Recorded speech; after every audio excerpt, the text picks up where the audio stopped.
We've been hard at work to bring you the public perception on topical issues regarding the 21st century woman. Societal perception and socialization of the 21st century woman. Did you know? In Trinidad and Tobago, there are currently only 7 female government ministers as compared to 17 male government ministers.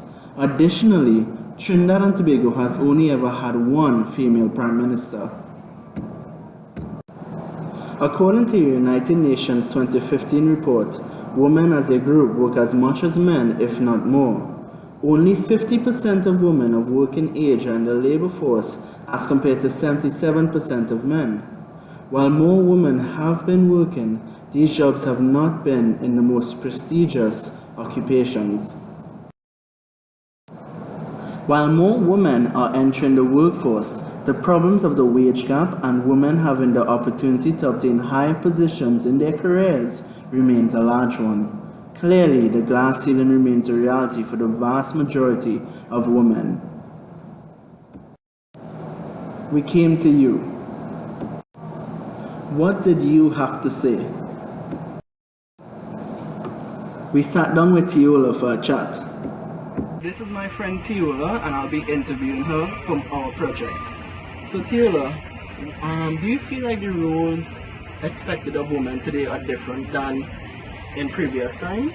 Most definitely. I think in previous times, women were more seen to be, the housemakers, the caregivers of children, and that type of thing, whereas men were seen to be the breadwinners of the family. Definitely, I don't feel as a woman today that my expectations are the same.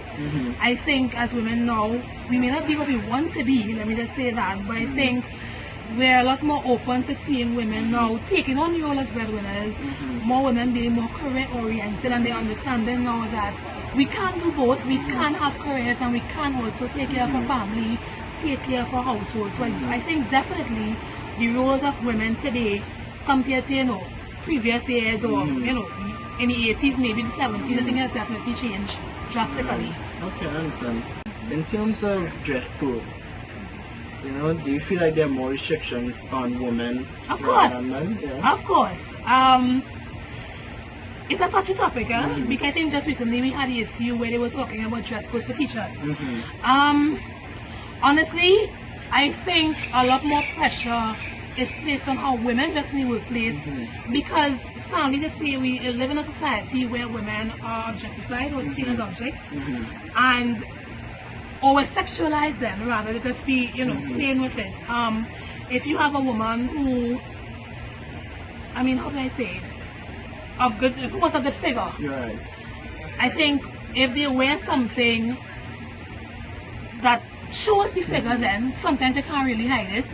But I think where you're in a situation where the public feels as though you're putting yourself out there to be objectified, and they know it's inappropriate, but at the same time there's only so much that a woman could do to cover up such a thing.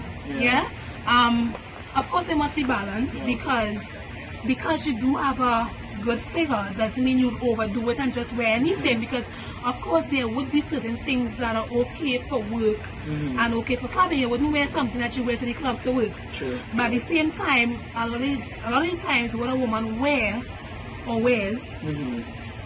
it may be a decent work outfit, but sometimes given the woman's figure and if the clothes may be seen as too tight to show off the figure, we may face problems with it. So I think as women we need to be a lot more conscious as to what we wear, but at the same time I feel as though a lot of the emphasis is placed simply on the fact that we are objectified, and that's something that we need to kind of hurdle we need to cross. Sure, I agree. Yeah. Then we took to Tuna Puna. Hi, nice to meet you. Alright, so I just have a few questions for you today, just to get your perspective on that. So at home now, do you think the roles of men and women differ in the family? Like maybe women more are responsible for taking care of the children still, even though they have to go out to work? I think it's twice as hard now, because we still have that maternal aspect to help with the kids. But it would be very nice if men help as well. Okay. Men need to help as well, because it's no longer the woman at home.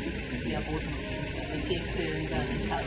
They need to bring more balance. Yes. Okay, I understand. Just one more question. you feel like, dress code, how women dress in society today is a big topic. What is your take on it? Do you think that we should all be the same way men are allowed to dress how they want, women should have that same freedom, or what do you think about that? I think it's kind of scary now how women dress in terms of where they're going. Yeah. You mean in the workplace? Yeah, where is the workplace? Yeah. Well, everything is in moderation. You wouldn't wear something overly short or whatever because you're working as a professional level there. So your dress code should be professional on either side. Okay, I understand. Yeah. Back at the Hugh Law School, we met with Jonathan. In the family today, how do you think the roles of men and women differ?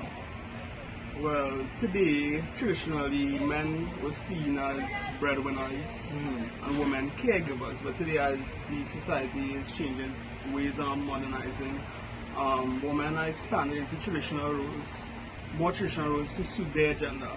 And men are adapting or should be adapting to it. Okay. So as you mentioned, in these modern times, women are more going out to work, but do you feel like the responsibility, they still have more responsibility placed on them to take care of the family, take care of the children, while men are still, eating away from them? Well, this is what people tend to, subjectively, people tend to objectify women. And because of these traditional ways, they are seeing that these are the only roles they are suited for. And that's why they are described in this way. Okay. But do you feel that these expectations of women are justifiable in today's society? No, not at all. Thank you for sharing your thoughts with us. The Constitution of Trinidad and Tobago and the Universal Declaration on Human Rights protect the rights of all persons to be treated equally, irrespective of their gender. Therefore, as a society, we must move past the perception that being a woman should limit what you do, where you are, and where you go. We must also stop sending subtle hints to our girls that their gender determines their place in our communities.